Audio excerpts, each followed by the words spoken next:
water of crystallization. This topic is given in NCERT. By this topic, that are the crystals really dry?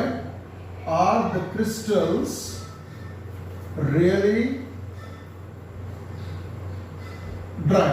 मतलब वो ये पूछना चाहते हैं कि जो क्रिस्टल्स होते हैं, क्रिस्टल क्या है? एक फिजिकल स्टेट है, फिजिकल शेप है कुछ केमिकल्स की, जैसे आपका चीनी का दाना होता है, आपका जो नमक होता है, ठीक है। लेकिन सारे क्रिस्टल्स की ये कहानी नहीं है। Are the crystals really dry? Nature में कुछ क्रिस्टल्स ऐसे होते हैं जो आपको अपीयरेंस में ड्राई दिख सकते हैं, लेकिन वो सच में ड्राई नहीं होते हैं, उनके अंदर वाटर प्रेजेंट होता है। तो we will try to check that with the help of an activity. लेकिन सबसे पहले हम क्या करते हैं, उस चीज को लिख ही लेते हैं, समझ ही लेते हैं कि वो है क्या वास्तव में। वाटर ऑफ क्रिस्टलाइजेशन क्या होता है, इसका मीनिंग क्या होता है, इसके एग्जांपल्स क्या होते हैं, ठीक है। Very very clear concept. Are the crystals really dry? No, they may have water within them. उनके अंदर पानी हो सकता है और हम उनको अपने हाथ पे लेंगे तो हमें बिल्कुल ड्राई फील होगा, लेकिन उनके अंदर पानी प्रेजेंट होता है। इस चीज को हम एक एक्टिविटी के थ्रू भी परफॉर्म करके देखेंगे and we will see the response, yes it happens, right. So first of all we will talk about the definition of water of crystallization. What is the definition? The definition is that fixed number of water molecules, ध्यान से सुनना, fixed number of water molecules present in one formula unit of the salt is called as water of crystallization. ये होता है water of crystallization, fixed number of water molecules present in one formula unit of the salt. I am going to write certain examples here, okay? इससे पहले example already आ चुका है जहां हमने topic देखा था कॉमन सॉल्ट से डिफरेंट प्रोडक्ट्स बनाने वाला, उसमें एक फॉर्मूला ऐसा आया था। लेकिन यहां पर मैं बहुत सारे ऐसे फॉर्मूला लिखने जा रहा हूं। मॉलिक्यूलर फॉर्मूला लिखेंगे, उनके नाम लिखेंगे और समझने की कोशिश करेंगे कि वाटर ऑफ क्रिस्टलाइजेशन को किस तरह से हमने डिफाइन किया, उसका मतलब क्या है, right. Oh I am going to write here like CaSO4 half H2O, CaSO4 2H2O, CuSO4 5H2O, FeSO4 7H2O, Na2CO3 10H2O. How do we speak them? You have to use the scientific numbering. How is that? Calcium sulfate ये half है बेटा, half molecule of water है, जो possible नहीं है, लेकिन मैं इसको तब बताऊंगा आपको जब वो टॉपिक आएगा, ठीक है।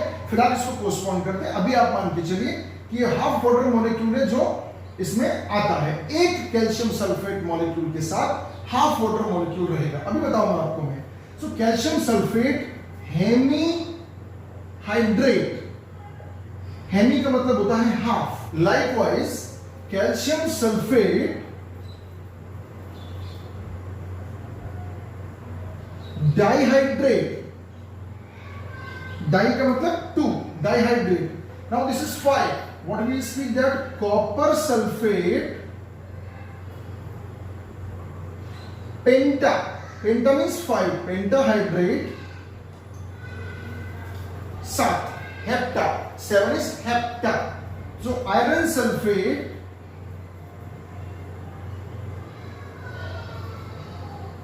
hepta hydrate and 10 is deca. So Na2CO3 को कैसे लिखेंगे हम? सोडियम कार्बोनेट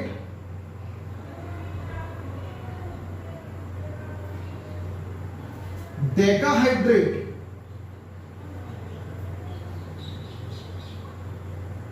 अब इसका मतलब समझते हैं। जो मैंने अभी डेफिनेशन लिखा है फिक्स्ड नंबर वाटर मॉलिक्यूल्स, क्या होता है इसका मतलब? इसका मीनिंग ये है, इसको फिलहाल हम थोड़ा सस्पेंड करते हैं, बाकी चीजों में समझ लेते हैं। कैल्शियम सल्फेट का जो क्रिस्टल होता है, कैल्शियम सल्फेट का जो क्रिस्टल होता है, उसके वन फॉर्मूला यूनिट, मतलब एक मॉलिक्यूल कैल्शियम सल्फेट का one formula unit fixed number of water molecules कितना? 2। कहने का मतलब यह है कैल्शियम सल्फेट के एक क्रिस्टल में, in one crystal of the calcium sulphate, एक मॉलिक्यूल ऑफ कैल्शियम सल्फेट के साथ, one molecule of calcium sulphate के साथ हमेशा क्रिस्टल फॉर्म में 2 मॉलिक्यूल्स वाटर के जुड़े रहेंगे। आपको दिख नहीं रहे वो अलग बात है, पर उसके अंदर हैं। इसी तरह से कॉपर सल्फेट के 1 मॉलिक्यूल के साथ fixed 5 molecules of water attach रहते हैं। इसी तरह से जो ये 5 एग्जांपल है आपको याद करने हैं। Calcium sulphate hemihydrate, calcium sulphate dihydrate, copper sulphate pentahydrate, iron sulphate heptahydrate, sodium carbonate decahydrate. These are the numberings of science. अब देखिए इस फॉर्मूले में ये क्वेश्चन दिमाग में आ सकता है कि सर हाफ वाटर मॉलिक्यूल का तो एग्जिस्टेंस ही पॉसिबल नहीं है, हाफ होता ही नहीं है, तो फिर ये कैसे बनता है? बहुत सिंपल बात है, इसको हम समझ लेते हैं कि कैसे एग्जिस्टेंस में रहता होगा। मैं भी ये कह रहा हूँ हाफ मॉलिक्यूल एग्जिस्टेंस में नहीं रह सकता है, तो फिर एग्जिस्टेंस कैसे होता है? मान के चलते हैं कैल्शियम सल्फेट के अभी कितने मॉलिक्यूल्स हैं? 1, ये 1 यूनिट है और यह हाफ मॉलिक्यूल है, तो मैं इन दोनों को डबल करने की कोशिश करता हूं। कैल्शियम सल्फेट को तो कर देता हूं 2 कैल्शियम सल्फेट, इसके 2 मॉलिक्यूल आ गए, इसका डबल मैंने कर दिया, तो हाफ का डबल क्या होता है? 1, तो ये क्या हो जाएगा? H2। नाउ बात वही, आज भी वही है, इसका डबल मैंने कर दिया है, बस इसके डबल करते ये हाफ मॉलिक्यूल 1 वाटर मॉलिक्यूल में कन्वर्ट हो गया। So this is how this remains in existence. ठीक है, आपको बता देता हूं, we have to study that this is calcium sulphate hemihydrate that we call POP in general, plaster of Paris. तो ये अगला अपना टॉपिक होगा, लेकिन फिलहाल हमको पढ़ना है वाटर ऑफ क्रिस्टलाइजेशन के बारे में। So we are going to perform an activity where we will have the demonstration. Do the crystals have water of crystallization or do they have water? How to prove that? To show the water of crystallization, what we need to take a test tube. Take a test tube, but remember it should be dry. It should be dry. A dry test tube. Hold it with a holder. Hold it with a holder and heat it, or we have to heat this with the help of burner.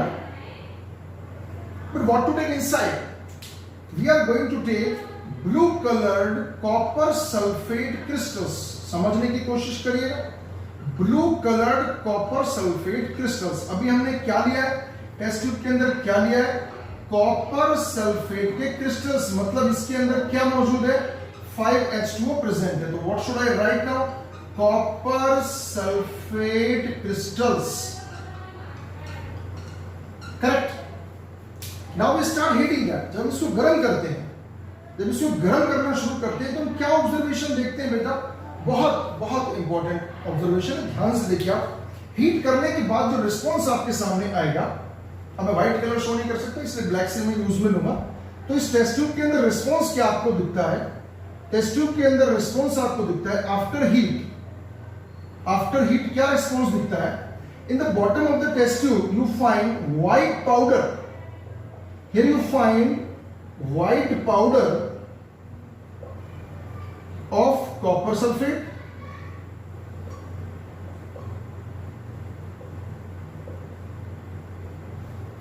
साथ ही you find water drops on the walls of test tube. ये क्या मिले आपको? Water drops. पर देखा है, मान लो एक गिलास में गर्म पानी हो, गर्म दूध हो, गर्म चाय हो, तो उसके दीवारों पर उसके वेपर्स आ जाते हैं, उसी तरह से। तो हमने इसको गर्म किया, इसमें से वाटर निकला, इवेपोरेटर भी था, और इसके निकलते ही इसका कलर भी चेंज हुआ। ये ऑब्जर्वेशन भी हमारे सामने आया, लेकिन हम फिर भी नहीं मानते कि क्या वास्तव में इस वाटर की वजह से इसका कलर था, प्लस में कह दे कि इस क्रिस्टल के अंदर पानी था। चलो एक काम करते हैं, what you do, you add some water to this crystals. आप इन क्रिस्टल्स के साथ जो गर्म करने पर व्हाइट हो गए थे, उनमें थोड़ा सा पानी मिलाया। What you observe, they again turn into blue colored copper sulphate crystals, वो दोबारा से कन्वर्ट हो जाते हैं ब्लू कलर के कॉपर सल्फेट क्रिस्टल में। तो ये बात जस्टिफाई करती कि हाँ, इन क्रिस्टल्स के अंदर वाटर प्रेजेंट था, that was water of crystallization, and when we tried to heat that it got evaporated, वो इसकी ब्रिम्स पे आ गया या ये कहते हैं इसकी वॉल्स पे आ गया। थोड़ा सा पानी मिला के देखा तो हमने देखा फिर से वो ब्लू कलर में कन्वर्ट हो जाता है। इसका मतलब उसके अंदर वो पानी प्रेजेंट था जो डालते ही अपना रिस्पॉन्स प्रीवियस कंडीशन में फिर से शो कर देता है। So this is the activity which proves about the water of crystallisation.